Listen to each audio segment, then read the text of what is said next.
If you haven't figured out from my channel, I obsess over all things metal detecting.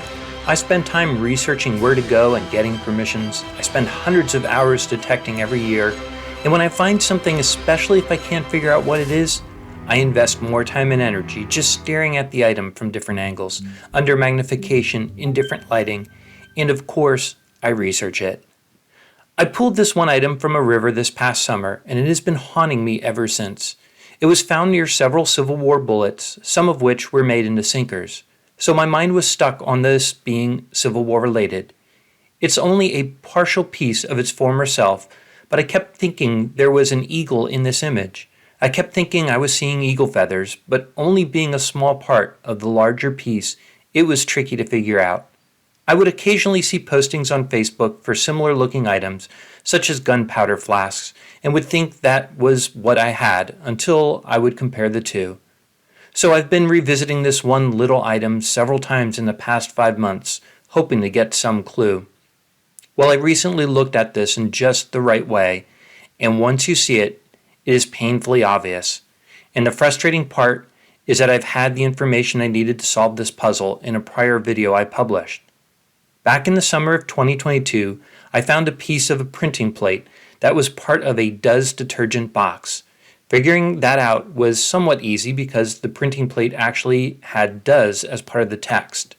I found that plate about 2/10 of a mile apart from this plate, and the color of that plate is a bit paler, so I never put the two together in my mind.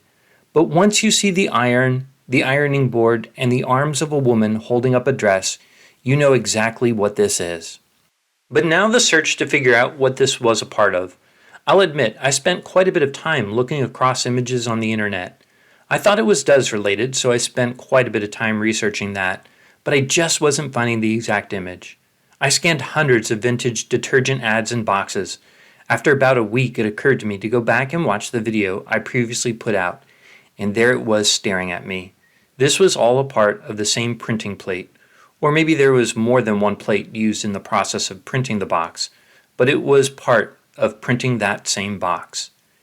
Now, this will speak to my obsession I have, but my research doesn't stop there. I want to know why and how these plates ended up in a river.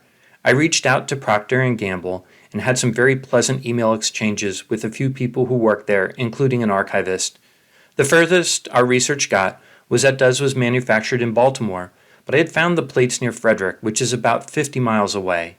They indicated that the printing of the boxes was outsourced, but they didn't have records as to what company did the printing in that time frame.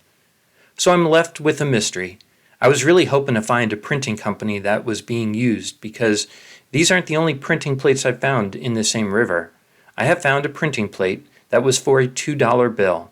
I was hoping to learn who possibly made the $2 bill printing plate and maybe determine if it was counterfeit or real. I don't consider my research to be complete at this point. I'll keep digging, but for now, I'm just glad that I know what this image is.